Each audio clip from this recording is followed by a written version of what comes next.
پہلی دفعہ اسے اپنی علمی کمتری کا خفیف سا احساس ہوا تھا، مگر یہ ماننا اس کی انا کی شکست تھی، سو لاپرواہی سے ادھر ادھر دیکھتے ہوئے بولی، بہرحال مجھے افسوس ہے کہ تمہارے کانسیپٹ قرآن کے بارے میں غلط ہیں. یہ کتاب وہ نہیں ہے جو تم اسے سمجھتی ہو، اور اگر یہ وہ نہ ہوئی جو تم اسے سمجھتی ہو تو دیکھو میں صحیح ہوں اور مجھے سب پتا ہے.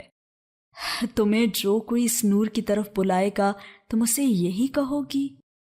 مگر تم نے یہ تو نہیں بتایا تھا کہ یہ قرآن ہے، تم نے کچھ اور قصے سنائے تھے، آخر کیوں؟ اگر میں تمہیں تبلیغ کرتی تو تم اتنا اکتا جاتی کہ تم مجھ سے دور بھاگ جاتی. اب بھی تو یہی ہوگا، وہ جتا کر بولی تو سیاہ فام لڑکی نے مسکرا کر سر جھٹکا. لیکن اب تمہاری حجت تمام ہو چکی ہے، آگے تمہاری مرضی. ایک سیاہ مرسڈیز زن سے ان کے سامنے سے گزری، تھوڑی دور جا کر اس کے ٹائر چرچراتے ہوئے رکے اور وہ تیزی سے ریورس ہوئی. محمل نے چونک کر دیکھا، ڈرائیونگ سیٹ پر فواد تھا. وہ حیران سی کھڑی ہوئی، وہ اسے اپنی طرف آنے کا اشارہ کر رہا تھا. ساتھ ہی اس نے ہاتھ بڑھا کر فرنٹ سیٹ کا دروازہ کھولا. وہ جیسے کھل کر مسکرائی اور بینچ پہ رکھا بیگ کندھے پہ ڈالا. سیاہ فام لڑکی نے اس کی نگاہوں کے تعاقب میں دیکھا اور پھر محمل کی مسکراہٹ کو. تمہارے پاس دو راستوں کا انتخاب تھا، مصحف یا دل. تم نے اپنا انتخاب کر لیا، مگر مجھے ساری زندگی افسوس رہے گا کہ میں تمہیں مصحف کی طرف نہ لا سکی. اب تمہیں جو بھی لے آئے میرا اس میں حصہ نہ ہوگا، لیکن میں ہمیشہ تمہارے لیے دعا کروں گی.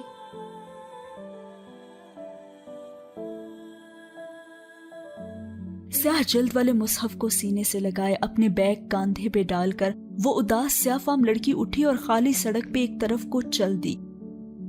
محمل نے دیکھا کہ وہ لنگڑا رہی تھی. وہ سر جھٹک کر گاڑی کی طرف بڑھ گئی. جی فواد بھائی، اس نے فرنٹ سیٹ کے کھلے شیشے پہ جھک کر پوچھا. آؤ بیٹھو. مگر وہ متذبذب ہوئی. گھر تو کالج کا کہہ کر آئی تھی میں. تو کالج کیوں جانا ہے تم نے؟ ایسے ہی فرینڈز گیٹ ٹوگیدر کر رہی ہیں تو میں نے سوچا میں بھی چلی جاتی ہوں. پھر کبھی چلی جانا، ابھی آؤ بیٹھو. وہ حکم دے کر جیسے کچھ اور سننے کے موڈ میں نہ تھا. وہ مسکراہٹ دبائے اندر بیٹھی اور دروازہ بند کر دیا. ونڈ سکرین کے اس پار وہ لنگڑاتی سیاہ فام لڑکی دور ہوتی جا رہی تھی. محمل کو نہیں علم تھا کہ وہ اسے اس اداس صبح میں آخری بار دیکھ رہی تھی. اس کا نام کیا تھا، وہ کدھر سے آئی تھی، وہ کچھ نہ جانتی تھی. مگر اس لمحے اسے جاتے دیکھ کر اسے احساس ہوا کہ وہ لڑکی بس سٹاپ پہ بس پکڑنے نہیں آتی تھی، بلکہ وہ تو شاید اسی کے لیے آتی تھی، اور شاید اس کے بس پکڑ لینے کے بعد یوں ہی چلی جاتی تھی. خیر، ہم کہاں جا رہے ہیں فواد بھائی؟ فواد نے گاڑی آگے بڑھائی تو وہ پوچھ بیٹھی. ارے تم مجھے بھائی کہنا چھوڑ نہیں سکتی. وہ کیوں؟ دھڑکن بے ترتیب ہوئی مگر بظاہر سادگی سے بولی تھی. ایسے ہی. اچھا یہ تو بتائیں کہ ہم جا کہاں رہے ہیں؟ آفس، بتایا تو تھا تمہیں. اسٹیئرنگ پہ ہاتھ رکھے ذرا سا چہرہ اس کی طرف موڑا اور مسکرایا. آفس؟ اب کہ وہ واقعتاً حیران رہ گئی. مگر آغا جان نے تو منع کر دیا تھا. ان سے تو میں نے رسمن پوچھا تھا، وہ لاپرواہ تھا. اور حسن بھائی نے بھی. جہنم میں گیا حسن. تم آفس جانا چاہتی ہو یا نہیں؟ ارے جانا چاہتی ہوں نا. اس کے بگڑنے پہ وہ جلدی سے بولی. وہ کھل کر مسکرا دیا. ایسے ہی اعتماد سے زندگی گزارو گی نا تو خوش رہو گی، ورنہ لوگ تمہیں ہضم کر جائیں گے. زندگی سے اپنا حصہ وصول کرنا سیکھو لڑکی. وہ بہت موڈ میں ڈرائیو کر رہا تھا اور وہ یک ٹک اسے دیکھی جا رہی تھی. اسے تو کچھ بھی نہ کرنا پڑا تھا اور قسمت اس پہ مہربان ہو گئی تھی. اور یہ جوڑا جو تم نے پہن رکھا ہے غالباً پچھلے 2 سال سے میں یہی دیکھ رہا ہوں. 3 سال سے، اس نے تصحیح کی. امیزنگ. یہ تمہاری کزنز تو 3 بار سے زیادہ ایک جوڑا نہیں چلاتی اور تم؟ یہ 3 سال پہلے عید پر بنوایا تھا. محمل نے کرتے کے دامن پہ ہاتھ پھیر کر بغور اسے دیکھا. میرے پاس اتنے پیسے نہیں ہیں نا کہ میں کوئی نیا جوڑا بنا سکوں. آغا جان تو بس عید کے کپڑوں کے پیسے ہی دیتے ہیں. اس کا جانے کیوں دل بھر آیا تھا اور آنکھوں سے 2 موٹے موٹے آنسو پھسلے تھے۔ ارے محمل ایسے نہیں روتے۔ اس کے رونے پہ وہ پریشان سا ہو گیا اور گاڑی سائڈ پہ روک لی۔ میرا مقصد تمہیں ہرٹ کرنا نہیں تھا لڑکی، اور جب تک میں ہوں تمہیں فکر کرنے کی کوئی ضرورت نہیں۔ اس نے سر اٹھایا، کانسی بھوری آنکھیں بھیگی ہوئی تھی۔ اور ابھی ہم آفس نہیں جاتے، ہم جناسو پر چلتے ہیں، وہاں سے تمہارے لیے ڈیزائنر ویئر لیں گے۔ تم بہت خوبصورت ہو محمل، تمہیں خوبصورت چیزیں ہی پہننی چاہیے۔ وہ اس کے بہت قریب مخمور سا کہہ رہا تھا، پھر چونکا اور ذرا سیدھے ہو کر اگنیشن میں چابی گھمائی۔ وہ سر جھکائے ہتھیلی کی پشت سے بھیگے رخسار رگڑنے لگی۔ ایک دل فریب مسکراہٹ اس کے لبوں پہ بکھر گئی تھی۔ اگر جو تائی اماں کو پتا چلے نا کہ ان کا یہ ولی عہد میرے آنسوں کی اتنی پرواہ کرتا ہے تو کتنا مزہ آئے نا۔ فواد وہ پتا تھا جس کے ذریعے سے اسے ان سب ظالموں سے انتقام لینا تھا۔ وہ اسے ڈیزائنر آؤٹ لیٹس پہ لے گیا۔ محمل 1-2 دفعہ ہی ندا سامیہ وغیرہ کے ساتھ ادھر آئی تھی۔ رنگوں، خوشبوؤں اور خوابوں کی سرزمین، چمکتے سنگ مرمر کے فرش اور قیمتی ملبوسات۔ اسے لگا وہ کسی خواب میں چل رہی ہے، سب کچھ جیسے واقعی اس کے قدموں میں ڈھیر ہو چکا تھا۔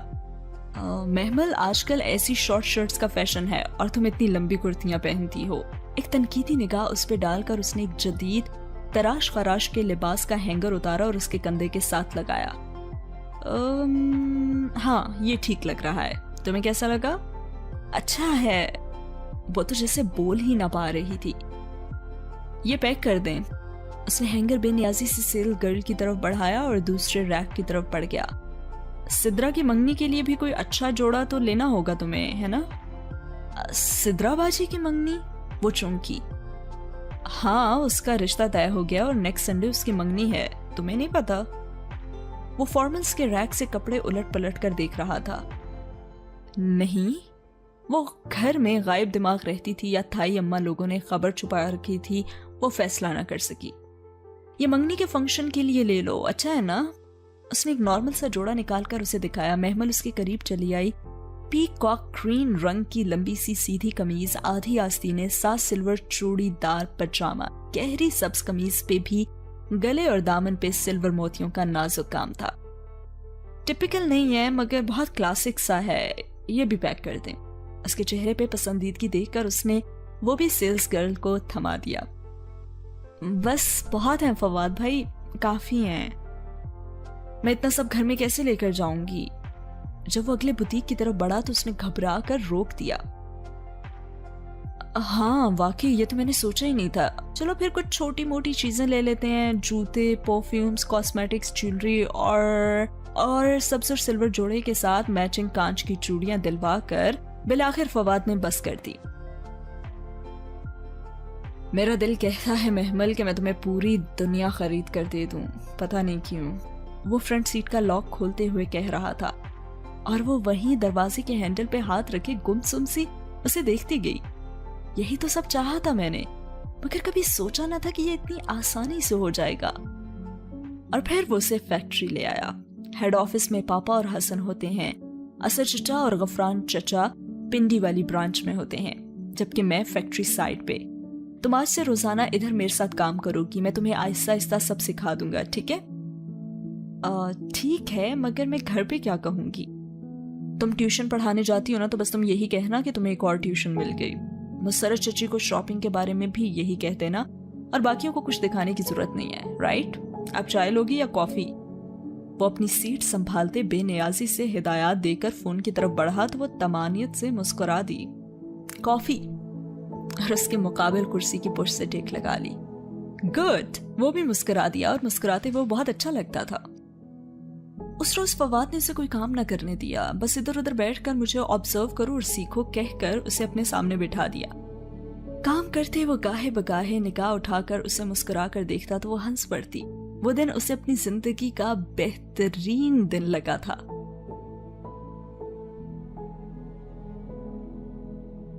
اماں مجھے دوسری ٹیوشن بھی مل گئی ہے، سو آئندہ صبح جایا کروں گی۔ مسرت اپنے کاموں میں الجھی تھی، سو دھیان نہ دیا اور اس نے خاموشی سے سارے کپڑے اور چیزیں الماری میں رکھ دیں۔ پھر روز کا یہی معمول بن گیا۔ نادیہ کے والد کی اکیڈمی سے اس نے مہینے بھر کی چھٹی لے لی اور صبح سے شام ڈھلے فواد کے ساتھ فیکٹری چل جاتی۔